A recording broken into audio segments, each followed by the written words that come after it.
Hello there, I'm Malorian, and this is going to be a battle report between my High Elves up against some Warriors of Chaos. Now, I was in this month-long tournament where I was supposed to be arranging these games and all this stuff, but unfortunately, I just can't get my next two games. I was supposed to do one of them today against Beastmen. It probably would have been a pretty big wipeout, but I just it's not going to work now, and so pretty much for me, the tournament's over. A buddy of mine was looking for a game, and I said, all right, just know that I'm bringing my high elf, so be prepared for it. And he said, all right, yeah, he's good to go, and let's see what happens.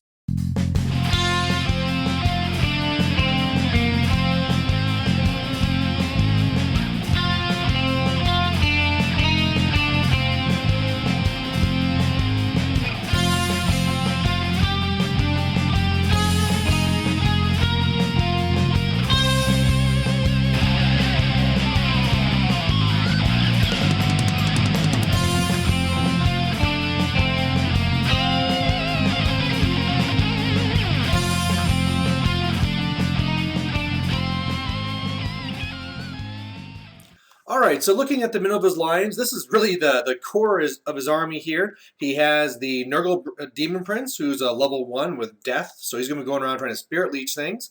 He actually has a Shaygoth here with a great weapon, so normally that's not that great, but hey, you know, all these strong Strength 7 attacks could really help against monsters. And then you also have some other chimeras. You'll see the rest is a kind of more standard. So overall, this is what the board looks like. It's just a regular battle line. Pretty much the only terrain of note that's going to come up. We got lots of pieces, 9 pieces, but there is one of those stupid sorcerer's portals on the far right. So it's going to be causing havoc the whole game. But I got my standard list here. I got some Reavers on the left, then a Phoenix, my Dragon Mage. I have my Archmage on Moondragon, then I have an Eagle, I have a Noble on Griffin. Inside the building, I have the Archers, the Spearmen a little bit farther back, and then more Reavers, and then I have the last Frost Phoenix.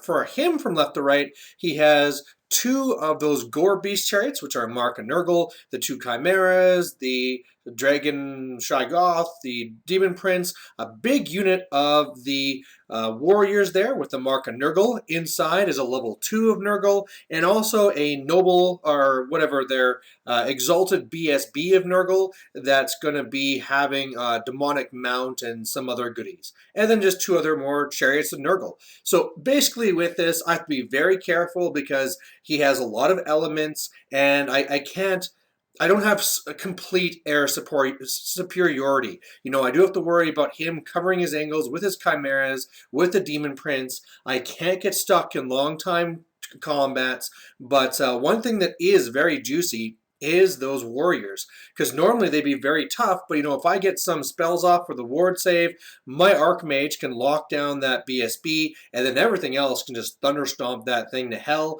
And the problem is, though, is remember, I mean, they're going to be steadfast, and I'm going to need a few rounds of combat. So unless I can really separate them from the rest of the support, I don't know if it can happen, but it's something I'm going to definitely look for.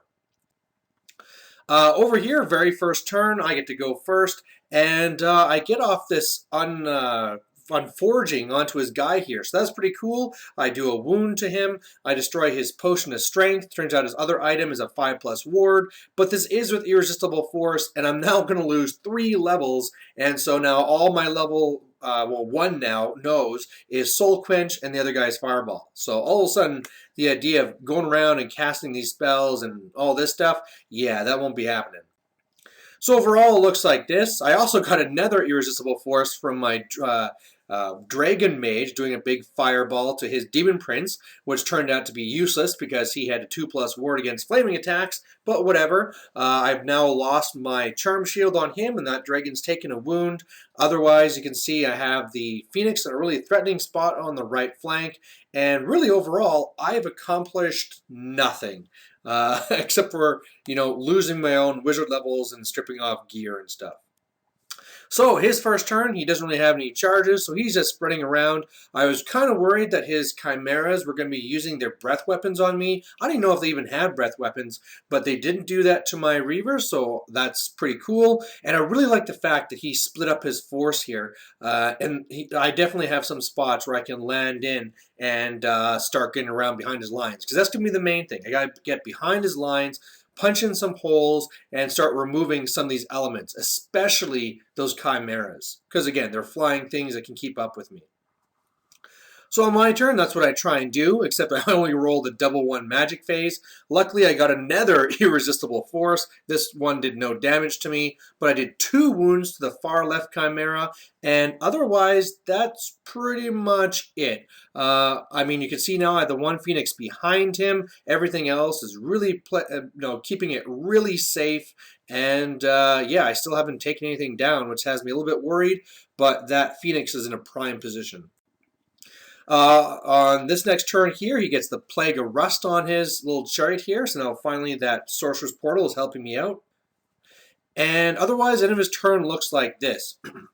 Now, one of the things I should also say is that he is going pretty much for Spirit Leech. I'll stop it, and then he's casting his little buffs on his Nurgle unit there. He has one where he increases the toughness, and another one where I take hits or something if I'm in combat with him. But, I mean, now looking the way it is, I'm letting that go off. I don't care, because I'm now going to be saying, I'm not going to be hitting that war unit whatsoever. I'm going to go around and just get the other elements. So you can see where he moved up here, both those chimeras on the other side of the woods. But really looking at this, I can now clear out those chariots on the right side, and now between magic and shooting, I should be able to take off a chimera as well.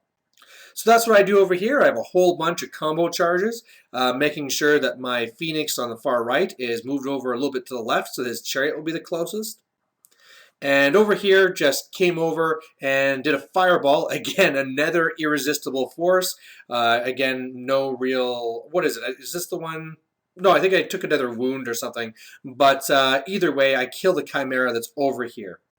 So overall, that's a really good turn. He is down 2 of his chariots. He's down a chimera, so I'm definitely up in points. I still now have that dragon, my moon dragon, in a very prime position over there. And he has no charges. So on his turn, it's another thing of repositioning. I was able also to get a wound onto his Shaggoth there as well. But yeah, I mean, he's doing his best to try and look at me. His warriors just kind of slogging along. I was kind of worried that he might get to my bolt thrower, but instead he decided to send a Shaggoth to the right side. But again, I mean, now that I've destroyed enough of these elements, there's enough spots where I have holes to hide. So I'm in a pretty strong position already. So on my turn, yeah, I'm just dancing around. My target for this turn was a Shaggoth. My Reavers went and ran behind that left building just so they'd be safe. I was hoping to also do more damage to the other Chimera here as well, but really between the Soul Quench and the Bolt Thrower, I was able to take down the Dragon Ogre Shaggoth. I think at this point here, he's also cast enough Nurgle spells that his guy's +1 toughness and +1 wound. Doesn't really matter. But yeah, like I said, another turn where he has 0 charges. Over here, pretty much the thing that's doing the best for him is the Sorcerer's Portal, which does a fireball and kills off some of my dudes. They also had Plague of Rust on them from before. And otherwise, from his next turn, he just basically does this. So again, he's trying very hard to cover his angles, but now he's down to 5 units, and there really is only so many angles you can really cover. I mean, looking at this, yeah, I mean, there's still a lot I can do. So over here, what I do is I charge into the Gorebeast Chariot. It's a nice, easy, free one in the rear, and even though I probably won't be chasing it, at least it'll be running away and not being where he wants to be. And over here, I just dash to the side, do another fireball, which is, again, irresistible force. It's been irresistible force every single one now. I'm now going to be losing my wizard level, so this guy won't be a mage anymore. But I do 2 wounds to this Chimera. And then after that, my Bolt Thrower finishes it off. So, again, I've just danced around. I broke that thing in combat, restrained, so it's fleeing. And he's now just down to these 4 units, which can't charge anything again. So on his turn, again, just trying to dance around. He's trying really hard just to at least get the Spirit Leech. This turn here is something where he rolls really low for magic. So I have like 2 dice. He has 4 dice. And it's something where I have to roll like a 5 and a 6 to stop it. But thanks to my Book of Hoeth, I get it. So it's just so frustrating for him because there's not much he can do. He rallies his Gorebeast Chariot. And yeah, that's really it. So on my turn here, it's now my last turn. So all I need to really do is get out of the way. So that's all I do is move my guys out of the way and try and do some magic. But it's actually my very first time where I don't get irresistible force, and so he shuts down my soul quench.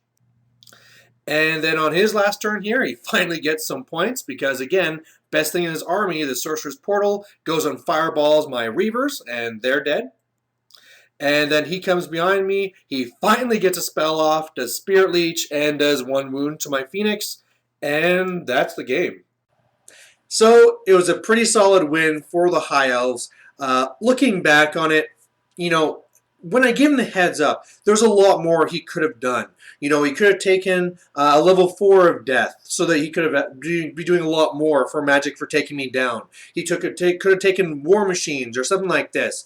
But he really wanted to see, like, if I face this in a tournament, because his list was pretty much what his tournament list would be. The Shaggoth, probably not. That'd be another trade or something like that too. But you want to say, like, what would be actually happening? Because you might as well practice for it. And now he knows that this is not the way to take on a list like mine. It's not like going against other monster mashes, say the Lizardmen, the Tomb King, the Dark Elves. Their stuff is all on the ground. And so you can actually trap it, and you can force into fights. This list here with the High Elves, they're flying. You cannot pin it down. So really, if he was to do this again, he probably would just go, and it'd be a lot better if he spent the points to make his guy a level 4 death so the Demon Prince can go around and hunt things down. But otherwise, other stuff castles and says, all right, come on, come and get close, and I'm going to charge you. I mean, I'm going to be nice and safe here in a corner and really minimize the losses you're taking while hopefully your death magic is taking down those phoenixes or something else and winning the game that way. Now, he did say that this is probably the least eventful game he's ever played, and that really is how the list is designed. Now, I know last time from the other games I've had from the tournament, people are saying, like, what's with this army? You know, it takes no skill. It's bull. I don't even want to see this. Well, you know what? This is something you really need to plan for because, first of all, it is an army where you can't be just dumb. I mean, if I was just throwing my guys around, getting them into combats, I'd get locked down, I'd be countercharged. You have to be very careful, and luckily I have a background with Wood Elves where I'm really trained in avoidance anyway, and so once you have that going, it's very hard to deal with. And the thing is you have to realize is that this is something you need to plan for when you're going to a tournament. And that's what my opponent was doing here. Is all right, I know I might see this in a tournament. Let's see how this goes. And, maybe this is unique. Maybe, for some reason, people don't watch my channel and they're just running High Elves as the big block with the banner of the World Dragon or something like that. But really, when you're designing your list, you should either have the elements in there to be able to deal with flyers, so making sure you have the war machines, which is really also designing your list just to deal with a Demon Prince anyway, and then also, if nothing else, have that strategy build up saying, okay, this is happening, I can't pin them down, I need to castle just to protect my flanks and my rear. So there you have it. Just for those who are getting tired of High Elves, like I said, I can't get my other 2 games of the tournament. So really, this is going to be it for the High Elves for a tiny bit here. I'm going to be going to my Orcs and Goblins, and I'm almost done painting my second Wyvern. So hint, hint, stuff is coming up. So we'll catch you later, and I hope you found this somewhat interesting to watch. Bye.